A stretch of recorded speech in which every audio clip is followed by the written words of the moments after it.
Hi everyone, I'm Roberta McIntyre with the Fire Safe Sonoma, and we are here with a group of folks in our monthly speaker series. And today we're going to have with us Frances. She's a dispatcher with REDCOM.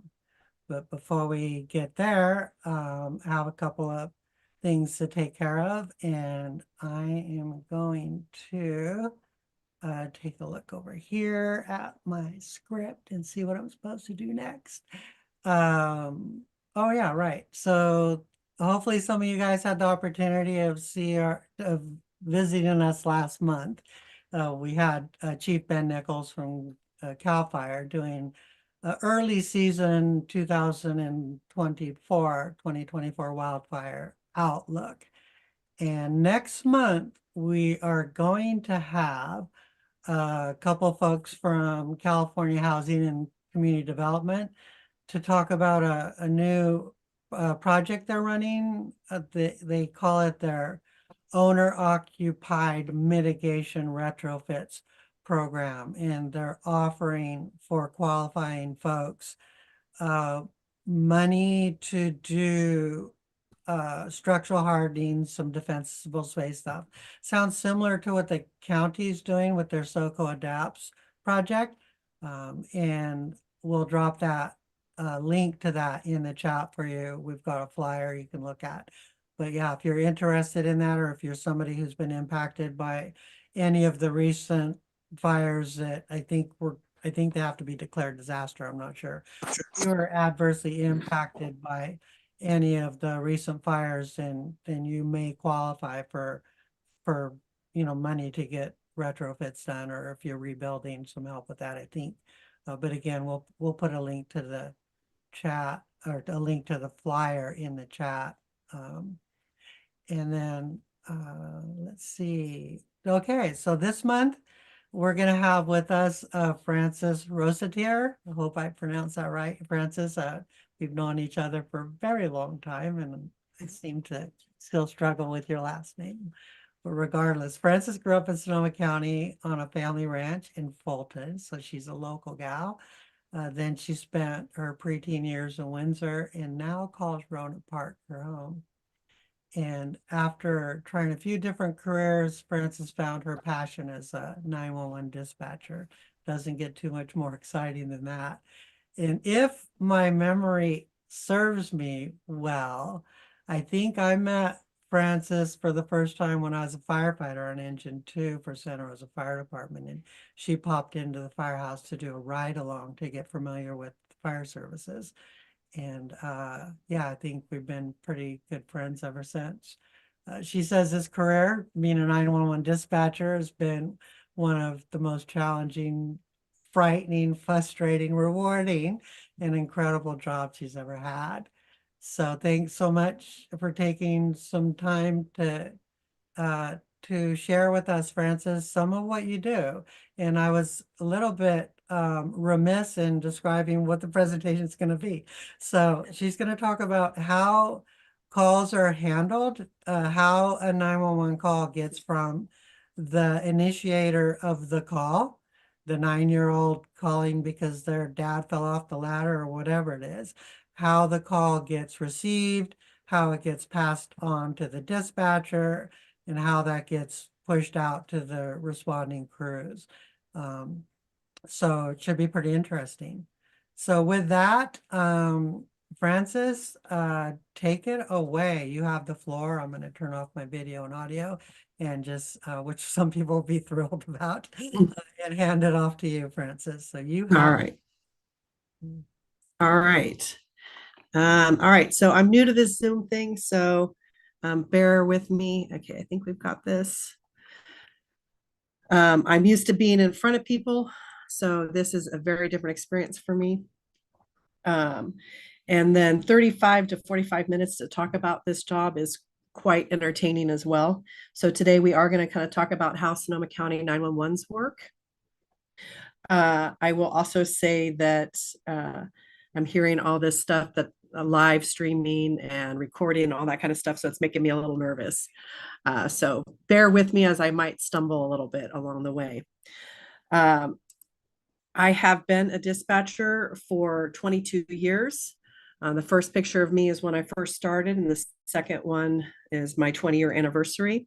I came from the wine industry into this dispatch center, which ended up being a brand new spanking dispatch center. So all of my coworkers and I were kind of in the same boat.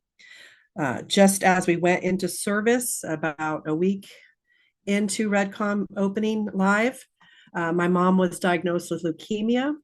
This was both a burden and a blessing. It did strengthen our relationship quite a bit, but it was a very stressful time. We were not used to any type of cancer in our family. This was a first for us, and here I am started out with this new job. One of the things that I did end up doing because of this was spending more time with the field crews. I needed an escape.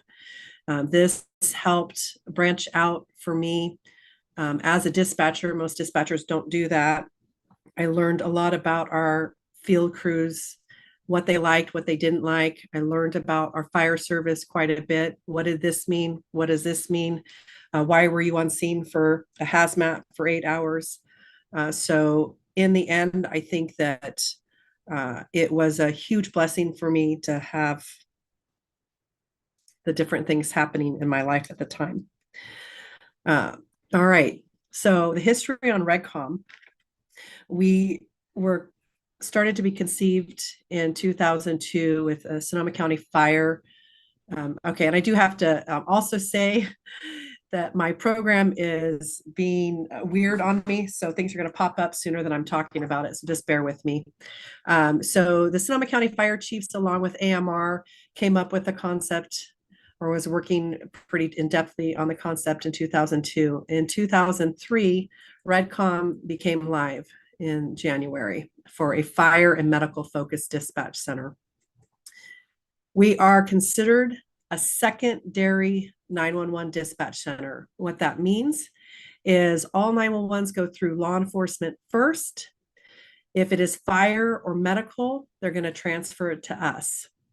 In our county, we have 11 law agencies that we work with: Cloverdale, Healdsburg, Sonoma County Sheriff's Office, Santa Rosa. Surprisingly enough, a lot of people don't know about this one: Santa Rosa Junior College, Sebastopol, Rohnert Park, Cotati, Petaluma, CHP, and CAL FIRE out of St. Helena. All of these have the ability to send us 911s. 7 of these agencies actually share the same computer system as ours, which means that we can share calls, we can see their notes, they can see our notes, we can send over a call without having to necessarily follow up with a call if we don't have the time. All right, as I said, everything's moving a little bit faster than I'm ready for. For our center, we have 4 to 6 on duty. During fire season, we upstaff and we try to get 7 to 8 on duty during the day and upstaff at least one more night shift person, having 5. We have 4 supervisors right now, 20 full-timers and 7 part-timers that work in REDCOM. Our shifts hours are 12-hour shifts. We are in one room. While we do get breaks, it really depends on what's happening in the system. If we obviously have a large scale event going on, we're not taking breaks unless we step out real quick to use the restroom. Otherwise, we are eating our lunches, dinners, breakfasts at our desks while we're working. We also have 1 to 2 on-call days, which means that during the hours of 6 a.m. to 1800, 6 p.m., potentially we could get called into work if there is a large scale event going on or if we've had a sick call.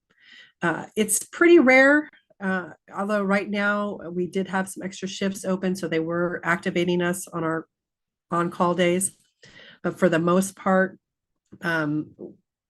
we're pretty lucky and don't have a whole lot of overtime unless we want overtime. Our hours are 7 a.m. to 1900, 19 to 7, and noon to midnight. Training takes about 6 months. We are certified as emergency medical dispatchers as well as emergency fire dispatchers, and we are CPR accredited. We recert every 2 years. So those are the basics about our center. Any questions so far?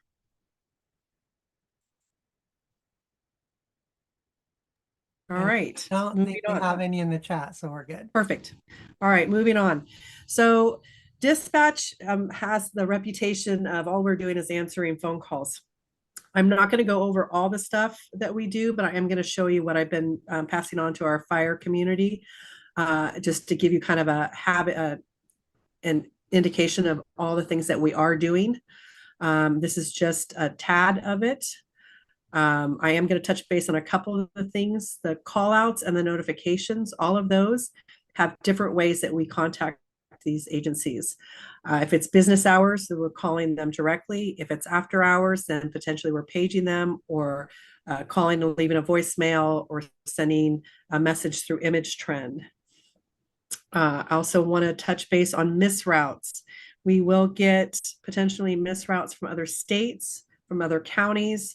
We'll have people call 911 from here that's calling for their friend across the country. We call those misroutes and we still handle them.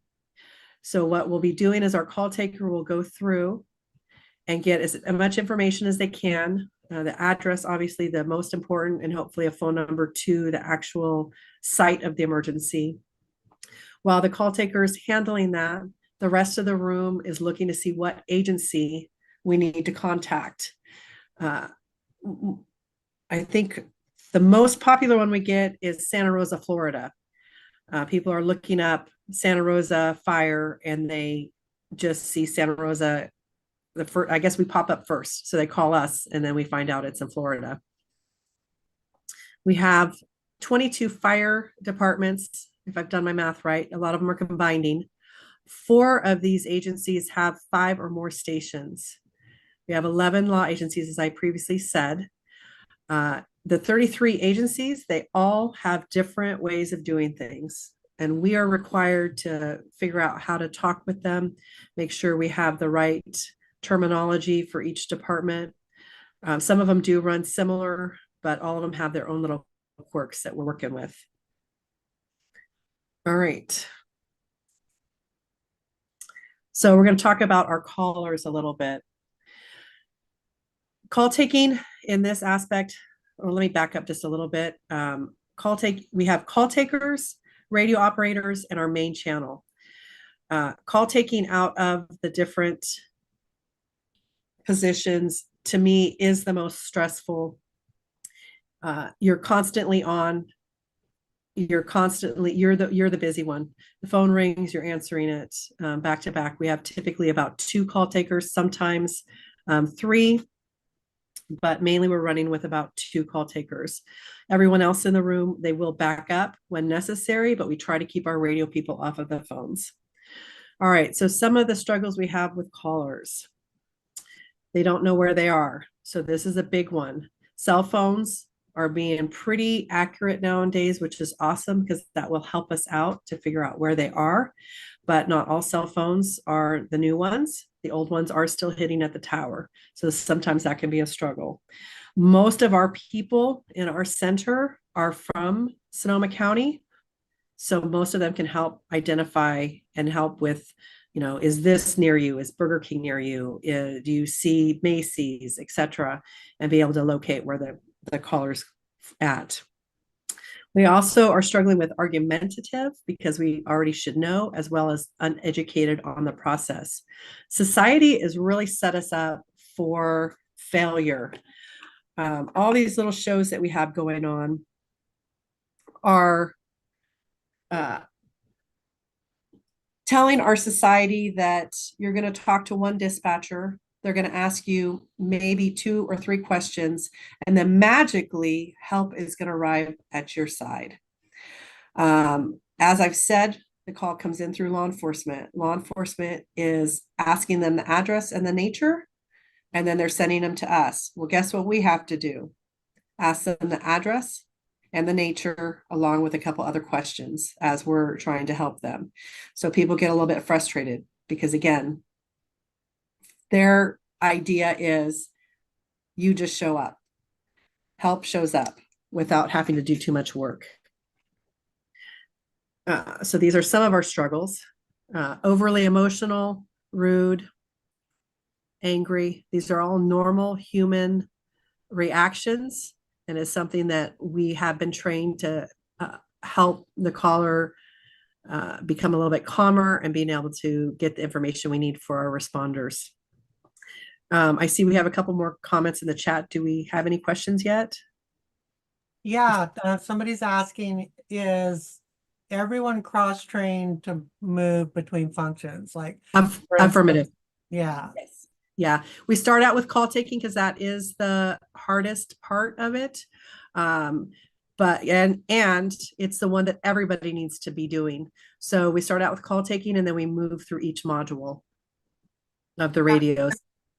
Frances, I have a question.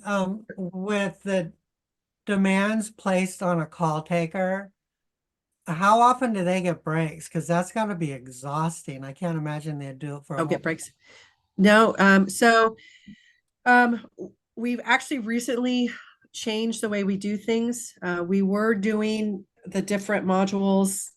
We would do it for a whole shift. I prefer that, frankly. Yes, it is taxing as a call taker doing a whole 12 hours of it. However, what's the benefit of that is if we have, say, a building that keeps having a false alarm. I've taken those calls. I'm aware of it. I'm going to handle it a little differently on the, third time. I'm going to call the station as opposed to send it out automatically. Pardon me.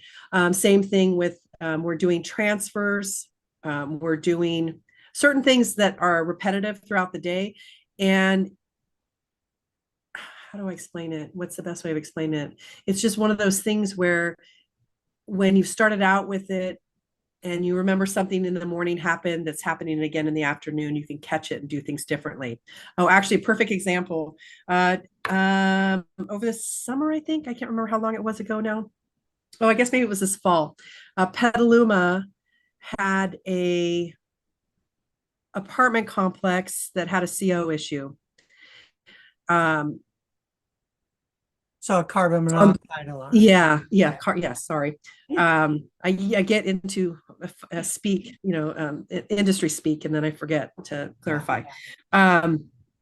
With that, I actually was the call taker. Oh, here this presentation keeps going again. I was the call taker the day before, and I ended up having to pick up a call for carbon monoxide poisoning from somebody that was at work. And I was able to connect her with that same complex the next day. So it's one of those things where when you do a certain module, it rings bells for other as things come up throughout the day or even the next day, if that makes any sense.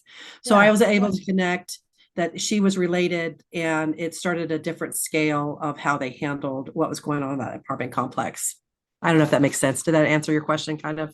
Yeah, I think, well, it does for me, yeah, because it becomes intuitive, I guess. It's like, Yes. oh, wait, this sounds like this earlier thing that we got going on. Let's see if they're connected. Yeah. So for me, I prefer that. I think my partners, they like having the break because the call taking, as you said, is very taxing on the body. All right. So PowerPoint's going to keep us going. So language barriers, that's another struggle for us. We have one dispatcher in the center that actually is Spanish certified, which is awesome when she's working. When we have her working, if she's not busy, we will have her handle those calls.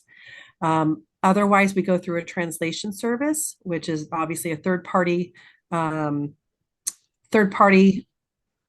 service, and that can be a struggle because they're not trained to gain control of the caller and being able to get the information we need quickly. On one of my other presentations, we have some of the calls and the timelines of the calls. The one for our Spanish speaking call was a 2 minutes before we were able to get the address of the call. Oh, wow. And I believe she was on a business line. So it was 2 minutes before we could get help started, and it was a child call. So super tough with that. We will try to make do with English. A lot of our Spanish community is they're not confident in their skills. Most of them do actually just fine. So just reassuring them and talking to them a little bit slower and clarifying when needed. So I will try very hard to go through with English. If I have to go through a translator, then we'll bear through it. All right. Oh, there's a question that just popped in. I think is pretty interesting. So what about receiving, or what about folks sending 911 calls or distress calls through a text message? Text. So that is something that's happening now. I have not actually experienced it yet. I think our law enforcement agencies potentially are taking more of those. That is wild. Yeah, it is wild. And my understanding too is they're also working on video chat. So it is, yeah, everything's changing. It's amazing already how much has changed in the 20 years I've been here. Is But it's still progressing. It's is that crazy. from your point of view? And I imagine this, this is personalizing this a little bit, Frances, but but I trust your opinion because Yeah. you've been doing this so long and you do it so well. Is that more noise added to your job? Would we be better off teaching people to use just these one or two methods? Does it make the job more I'm gonna complicated, probably, or is it I'm better? old school. I'm probably gonna always hope that it's gonna be via phone Yeah, because it makes it easier. I guess for me, it makes it easier because one, I could hear what's going on in the background. The background gives a lot away. So if there's a lot of commotion on scene, because if there's a lot of family that's upset, you can give your crews a heads up, whereas text, you're not going to see that. However, text, in a sense, potentially could be a little bit more direct as well. yeah. I'm going to talk about that in a little bit too. So mixed feelings. I think most likely I'm going to need to have a little bit more experience with the text coming through before I Yeah, can really make a huge I, decision on that. I'd be worried too with those other methods of, making it easier for people to do swatting. To do what? I'm sorry. Swatting, SWATING. Oh, You're okay. familiar with that, right? Yeah. Okay. Yeah. Yeah. Uh, and for folks that don't know, that's where people maliciously call in a 911 call at a facility when it's not real, just to direct emergency responders there for, inappropriate purposes or malicious purposes. Yeah. Oh, yeah. Um, all right. Here we go. Let's see here. Language barriers. Misdials, we are going to always call back if we have a number to call back and make sure everything's okay. Cell phone calls. So where I want to kind of touch on this, this is a hard one because we have a lot of people in our community that want to be helpful. And so they'll see somebody on the street and call it in on their way as they're driving by. What's hard for us on this is a lot of the people are just sleeping. And so we're sending our crews out on unfounded calls. So potentially putting them out of position for more serious calls. So it is just a fact of our life here. It's very interesting. When I went to New York, I saw so many people on the street sleeping and down, and no one on phones calling it in, and absolutely no responders coming out and checking. So it is a very different culture out here compared to there, and it is something that we're hoping we can start educating a little bit more on. At least stop and check, ask if they need help. I know that sometimes that can be scary, and it's more safe to do it from your phone and cell phones. But it is one of the things that we try very hard to help and not send our units out potentially on unfounded calls. Professionals in healthcare, these can be difficult calls for us as well because most of them know what they need and what they want. Unfortunately, that's not how the county protocols work. So those can be difficult calls at times, trying to get through and get our questions answered for our field crews. Crash notifications. This is a new fun one for us. One of the first ones we ever had. It was out on it's on Lakeville Highway. Send out our responders, and they're going unable to locate. Is this like for the cars that maybe? Yes, Okay. crash notifications. Even the phones now, have the notifications on their phones, which is this story is going. So it was a phone notification that there was a crash. They went out, they were unable to find anything. Then they did notice a vehicle on the side of the road, so they went ahead and stopped to check in with that vehicle. Well, it turned out the girlfriend was mad at the boyfriend and took his phone and threw it out the window. Thus, our crash notification. They have gotten much better. We're not getting so much of those, but we are still having a couple that are unfounded. But for the most part, we are now being able to utilize that as a really good resource on getting locations of a traffic accident sooner than later. Distracted callers, which is also going to lead me into SOS. For us in dispatch, the SOS stands for stuck on stupid. Now, this is not a derogatory comment. It is just a fact of our adult lives. I'm going to give you a couple of stories on that, personal stories. We, as adults, have a lot going on in our brains. And so sometimes we have a hard time focusing on the most important thing that's going on. So getting the caller's attention to get the information we need for the crews can be a struggle. So early on in my career, I had a stove fire in the house that my grandparents built. And it was right after Christmas. I had the whole family over. I had extra tables in the house, so I decided this was a perfect opportunity because I was newly moved in to go through a bunch of boxes. So I had stuff everywhere. It definitely looked like I potentially was a hoarder.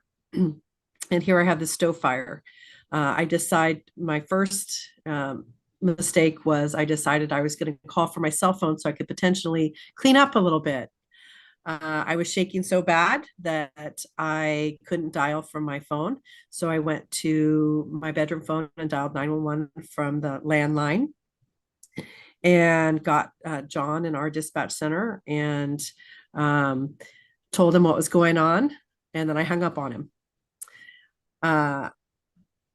When I came out of my bedroom, the smoke was black and thick, and I knew that I had to leave the house. So I then sat on the front of my lawn in January with no shoes, wondering, one, where the units were, why they weren't there yet. Upset that I was burning down the house that my grandparents built. What was I going to tell my family? Where was I going to live? Oh my gosh, I have all these guys coming to my house and my house looks terrible. Not to mention how embarrassing is this for a fire dispatcher to start get her kitchen on fire. So the just being that no matter what line of work you're in, you're still human and your brain is doing 110 with all the different things going on in your life for this one moment. It's very hard to get centered. The second call that I made, my truck was being stolen and my brother chased after him, and I'm calling 911 and I get a dispatcher from county who wasn't fans of ours because he really enjoyed doing fire dispatch and we took that away from him. So I get him and he asked me what direction they go. And I'm waving my arm in the direction they're going. Nothing's coming out of my mouth, but I'm waving my arm. How helpful is that, right? So finally I spit out that street south of me. Okay, Wilson Lane. Yeah, that's it. What does your brother drive? And all I could spit out was a big gray truck because my brain again is going on. I don't have the money for a new vehicle. I have so much to do. What am I going to do without a vehicle today? Oh my gosh, my brother's driving after him. What if this guy has a gun? Hearing the squealing tires. Oh my gosh, did they get an accident? Where are they? What's going on? So your brain's doing all of that. So it can be a struggle getting an adult to actually hear us and get the information we need to help our crews. So I mentioned the first call I'm kind of still hanging out there in suspense. Oh, So you want to know that? You want to know I, the final outcome? yeah, well, I'm imagining that you left the house with your cell phone, but you called on the landline. So Yes. the dispatcher is probably calling back on the landline to reach. No, no, because no, I didn't get a call back, and if I did, I wasn't aware of it because I was on the phone with my mom, very Uh, upset. Because like I said, this house was very dear to me, and I was very yeah, upset that I had done this. you gotta help So, me with that because um, in my head, your house is still on fire. oh yeah, yeah, no. So, Rankin Valley was first to show up out of the Lark Field Station. Shortly after that, you remember Vern Roof? Yeah, yep. He was the second due. They got my one cat out. One of them asked me about the other one, who I knew she was feral. I'm like, if you could get her, I wouldn't know what to do with her. So as I was walking down Wood Road barefoot past Vern's engine, I kind of look up. I'm like, you don't even get out of the engine for this? And he looks down. He's like, hey, Francis, and goes back to his paperwork. And then he turns back. He's like, is this your house? I'm like, yep, sure is. Uh, And then I continued walking to my aunt's to put my one cat in her house. And one of my other favorite battalion chiefs, John Lance, was my uh, battalion chief on it. And he flashed a light in my face. And he's like, what's this? I'm like, oh, do I have smoke on my face? As I rub my face, he's like, yep, you know what that means. uh, So they sent an ambulance. I was not happy about that. And Vern is a medic or was a medic. So he did an evaluation to cancel the ambulance and was sweet. He's like, should I have one of the guys go get you shoes? And I'm just mortified. Um, oh my so goodness. I said, no, I'm fine. Just get rid of me now. Just send me away. I was fine, didn't need to go to the hospital or anything. The ambulance crew knew it was me, so they continued in to make contact. The did not lose the house. The kitchen had some really good damage, so we got a remodel. It gave us the opportunity to get rid of the green shag carpet that was still there.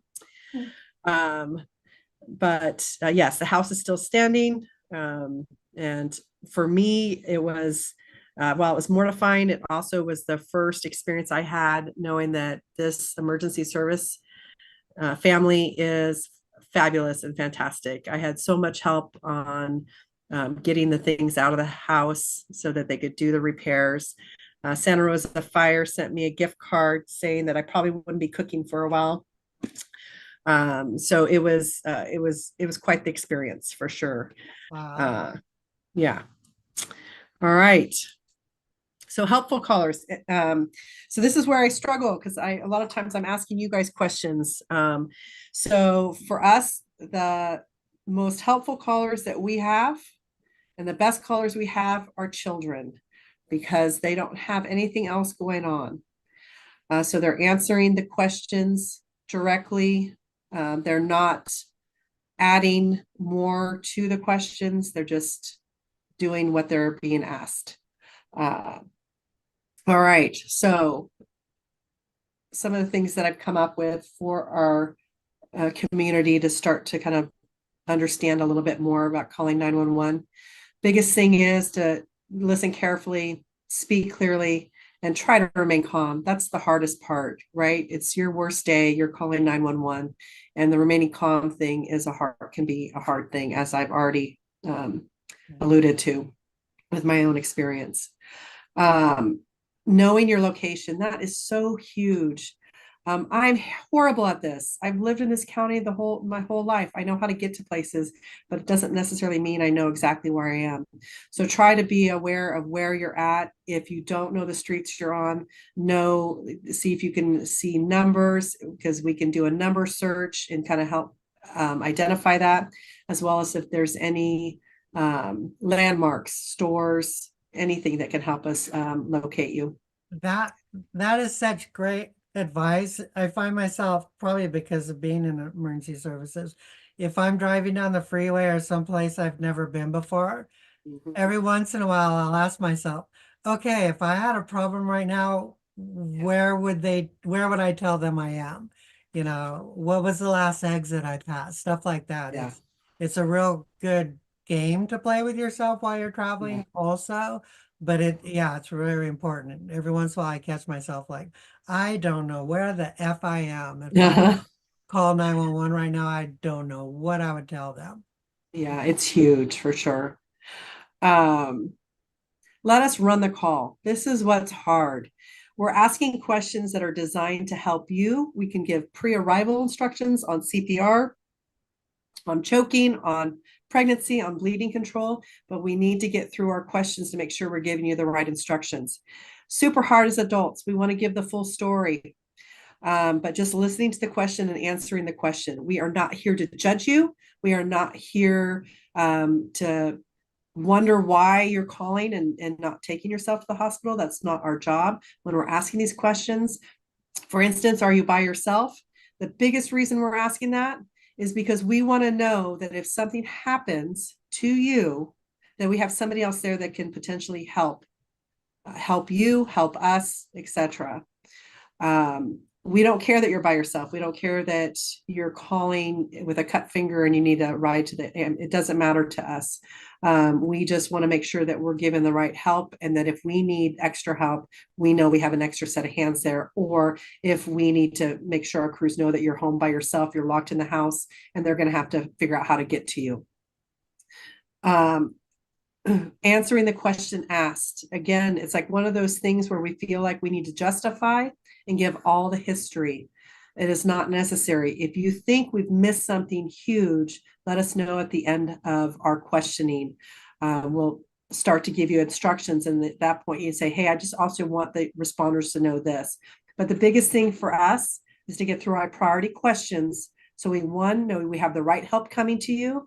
Two, if we need to give you instructions, we're able to give those instructions to you quickly and effectively. So yeah, there we have that. Stay on the line and follow the instructions. I think this is one of the hardest things. We want to get off the phone, right? We want to get off the phone and try to help.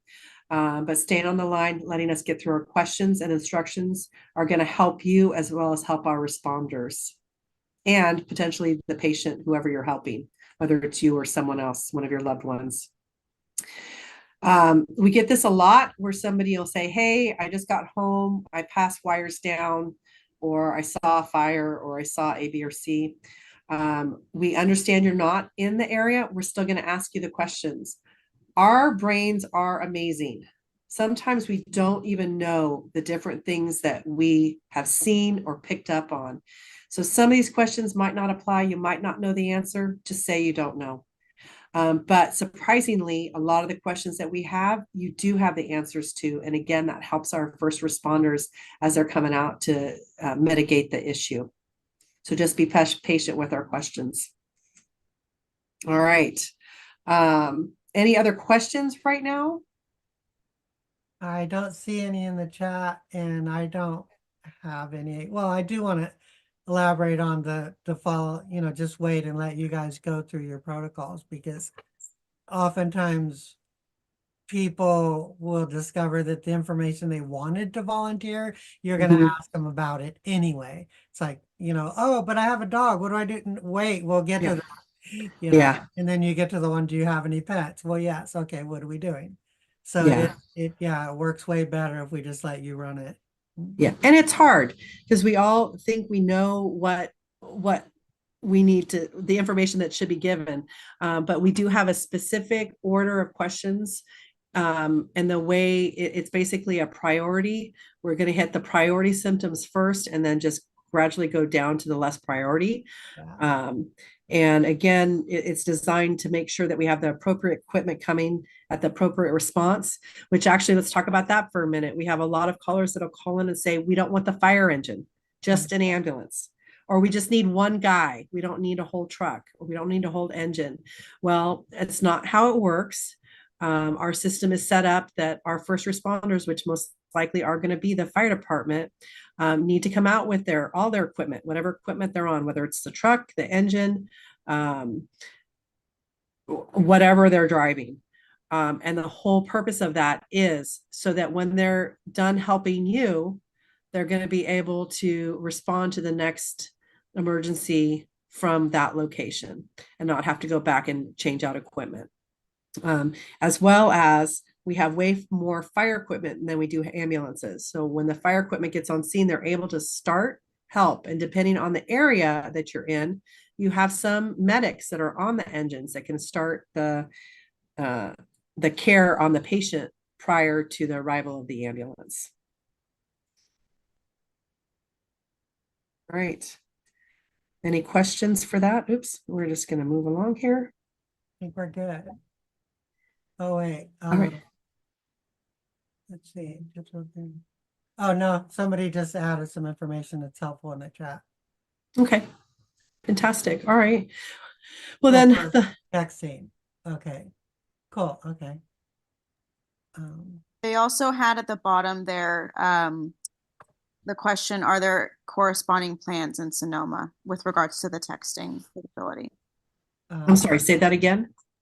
They also asked at the bottom of their question, are there corresponding plans at Sonoma with regards to the texting capability? I'm not sure what the coordinating means. So let's just go through the whole thing. So follow up on note on texting. FCC's tips for communicating an emergency. Okay. One, try text message, also known as short messaging. Service SMS when using your wireless phone in it. We'll go through when your call may not. It's just more information that feels like about using text as an option. And then space for emergency calls. Texting would likely also simplify automation, such as correlating communications on the same subject. Are there corresponding plans at Sonoma? I guess overarching, we'll just take this question in person after the presentation. So it sounds like there's some cool information I want to follow up on, but Okay. We'll just have the person just vocalize their question after. Okay. Okay. So then I've got the next page that's going to come up is the numbers on REDCOM on how you can be in touch with us. But I do want to just touch on the fact that as 911 dispatchers, and this is throughout our whole county, we are the first connection, but most of the time we don't know what the outcome is. A lot of times it's not a huge deal, but there's definitely some calls that will hang over our heads. We are encouraging our crews to call in and talk to us as well, because a lot of times we will make up stories that are way worse. And then on the good outcomes, it's rare that we'll get thanked. You'll see all kinds of the fire departments getting different recognition, but it is something to keep in mind that you have a bunch of people in this county that are behind phone sets that are just as affected as our field crews that are actually getting on scene. And sometimes for us, it's a little bit worse because we don't have someone in here necessarily to talk to. Because again, it's one call taker on that call. So there's only one person in the room that has made contact with that caller. So the only other potential people that would be able to identify with our call taker would be our field crews. So we're trying to encourage them to call in and talk to us about different calls and check in with our dispatchers. For me, I have a handful of those calls in my career. The most recent was one of our own dispatchers that was in a head-on collision. And to boot, the person that hit her was an underage drinker. And he was actually chasing her around the car, telling her not to call 911. So it was very traumatic for me to be on the phone with her and hearing all of her distress, and then she'd be calm for a minute and then just going through all the emotions of being in the traffic accident. So this can be a very heavy job at times. All right. So the next slide that I have is the information on REDCOM. If you guys want to follow us on Facebook, if you have other questions, and then we do have a website that has our SOPs, more information and comment forms, as well as we also have a business. Sorry, Frances, go ahead. We also have the business line on there. We don't necessarily encourage you to call emergencies in on the business line. The 911 definitely sometimes is a better avenue for us because it helps us out with locations, especially if you don't know where you're at. However, you do have the ability to contact us directly via business line. Yeah, and there's their mailing address if you guys want to send them a thank you card or a Christmas card. Aw, Or stop thanks. by with cookies. Just let the duty officer at the counter there know that you're there giving them cookies, and they'll call upstairs and let them know. I've done that a couple times. Yeah. Awesome. All right. So we have questions. Yeah, let's stop screen share and kind of open up the room. We're doing good on time. We have about 10 minutes left. And we'll just open it up. Anybody that wants to have a, toss a question out, go ahead and raise your hand. But first, I want to reach out to Herbert and have you go ahead and unmute. And if you want, open up your video. And if you can elaborate on that question that you put in the chat, it would be helpful. Hi, it's Herbert. This question, I asked the same question to Santa Rosa Emergency Services. Sorry, this was kind of wrongly formatted. I just copied this text from the website. You can search for this website, FCC Tips for Communicating in an Emergency, and this is number 3 of this list of 10 or so recommendations. And they are explicitly talking about texting and saying, please try use texting. Recently there was an AT&T outage, 9/11 outage, I think a couple of weeks ago, pretty broad, but texting was still available. And then let's say you have an earthquake and now all your communication means the usual ones are unavailable, but you have some technical means to reach out to emergency services via texting. Then to me it would make a lot of sense. And what I was pointing at was correlating communications. Let's say 5 people are calling and reporting the same fire. Then how would you correlate this if these are voice calls? But if this is texting, you could easily analyze, okay, it's all about the same. That means it would also simplify work at the emergency services side. Facebook would be another option. I know that Santa Rosa Fire Department, Police Department, Santa Rosa City, they have Facebook sites. But I'm not sure whether these sites are doing something if you are reporting kind of a wildfire. If you report it to this Facebook site, is there anyone reacting on it or not? This I don't know. Yeah, I don't think so, because for me, and Francis, feel free to, you're the expert here, but just for me, I'd imagine that if you had to have a call taker, monitor the 911 phone, sometimes, in a fire, they can go crazy because you do have multiple reports for the same incident. But then on top of that, trying to monitor the text input and then any kind of, to be monitoring any kind of Facebook all at the same time. Now, if there was technology that could funnel all those various applications into one stream that lands on the in front of the dispatcher, that could work. But having to ask somebody or an entity to have staff to monitor every potential means of receiving communication, to me, that's a huge ask. What do you think, Francis? Yeah, we do have Facebook. We will put out information via Facebook, but it's not a good way to communicate with us. As far as the texting, so again, that is new.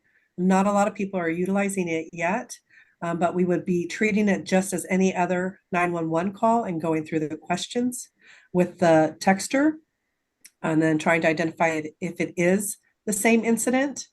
I don't know if that answered the question or not, but we do utilize Facebook in particular with when we have prescribed control burns going on with the fire departments. we'll make announcements on there. But as far as announcing emergencies, when we do have a large event, we're inundated with calls. I don't know if I touched on how cell phones have changed. I don't remember if I did that today or yesterday, but cell phones have changed so much that our lives in dispatch have changed. We used to get one call for a medical. I had recently 10 calls for a medical from a family reunion, 10 for one medical. So if we're getting 10 calls for one medical, when we have a fire or a large traffic accident, we're getting inundated with phone calls. And so trying to sift through them because you don't know if it's the same incident or not. So we're constantly going through those calls and trying to identify if it's the same call, if they have any new information or any better information, or if we can let them go and answer the next 911. Usually, if you do this kind of automated processing of communications, if these are voice calls, you would do speech to text. That means you would convert them into text, and then you analyze the texts and say, okay, yes, this is the same subject. This is natural, what you would do. My background is a bit telecommunication. I was also involved in developing technical systems for emergency calls and so on. A very particular question. For an emergency call, it could happen that the caller is in distress and is calling and hangs up, and the emergency service is supposed to be built this way that this call stays alive for, I think, 15 seconds. That means it does not end if the caller hangs up. And this is done in order to enable the emergency service to call back. And just then the phone rings and it's the same call. Do you handle this situation as well? We don't get a lot of those. I think law enforcement gets more hangups than we do. But I did have a caller today on a business line that hung up, and I did have their number. I did call back because we have on a lot of our lines caller ID, and made contact with them to find out if everything was okay. No, this is not really calling back. It's really the call is still alive. That means you do not need to punch in the number. You just. Oh, no, I don't know if law enforcement has that access, but we don't. Okay, yeah, thank you. I'm gonna jump to a couple more questions. Thanks, Herbert. So I think I could answer this one, but I'll let you answer it.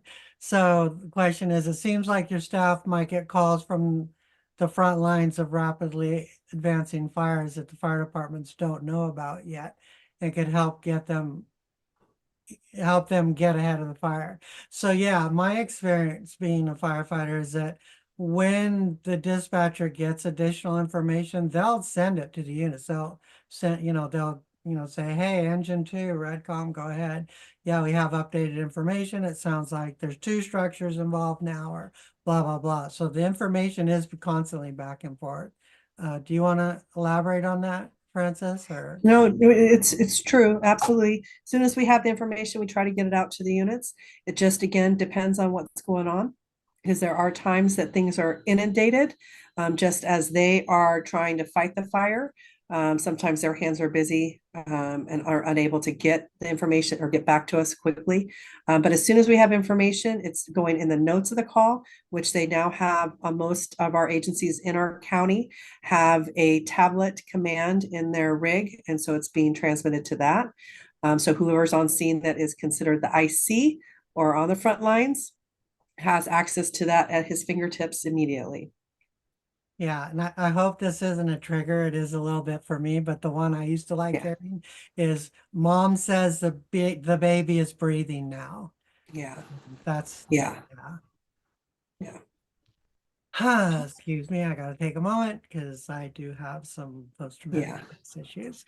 So another one, this sounds like one of the crash episodes. How do you handle Apple Watch notifications? So a person says, I took a fall 6 months ago while hiking in a park and my watch detected my fall. I said I was okay, but have you had to try to find anyone whose watch called 911. That's interesting. Yeah, Susie, I saw your comment and I feel like I was involved in that call because I recognized your name when I saw that. Yes, we get lots of Apple notifications for falls. We attempt to call. The hardest part is we've had one, I remember, I think right before I left for vacation, where he could not hear us. It sounded like he was fine. He was walking and he was talking to other people, but we could not get confirmation that he was the patient and that he was okay. So the Apple Watches, it is hard because if the patient is okay and they can't hear us, we're still sending out a response. Until we have verbal, I'm okay, or we've made contact with you, we are sending out a response to whatever location that the Apple Watch is giving us. That might not have been me, but I was up in Cloverdale in the Porterfield Creek Preserve Yeah. on a little used trail, and I just wondered if the location information from the watch is accurate enough, because I thought, you get a street address. Well, there's no street address up in the woods. Right. Yeah. Yeah. But It gives you're us able a to find people. It gives us a pretty accurate, and then we have this other thing that is called Rapid SOS, which I'm not versed in because I'm old school. I have a hard time with all this new technology coming in, but we have quite a few of my coworkers that absolutely love it. And what that means is that you can actually put the phone number in and it updates. So if you're moving, like this one caller I had, he was moving along the trail, it would update his location. That is perfect. That's pretty Good. Yeah. Good. Yeah. It's Okay. pretty awesome. That's great. Thank you. Well, I don't see any more questions in the chat and I don't see any hands up, and we're a couple minutes over time. So I want to try to wrap it up. Yeah, Frances, thank you for this information. It's very helpful. Appreciate it. Appreciate the presentation. And I bet we could talk for another couple hours just chatting about some of the stuff you've done and et cetera, et cetera. Yeah, I will share with folks, during, after the Tubbs fire, I worked on a small documentary film, and I got access to the first 12 hours of all the calls that the dispatch center, the REDCOM alone handled. And I'm telling you, these guys were working their tails off. It was just incredible how well you guys were able to keep things together and get resources where they needed to go and help people figure out how to get out and evacuate, et cetera. It's just amazing the work you guys did, in those initial hours of that fire. So thank you for all the work you do. It's just amazing. Thanks. Yeah. And thank you guys for being here today. And remember, next month, we're going to have some folks from Housing and Community Development to share out, some of a project they're doing that could be helpful to some of you. And thank you, Emily and Marika and Harry, for your help today.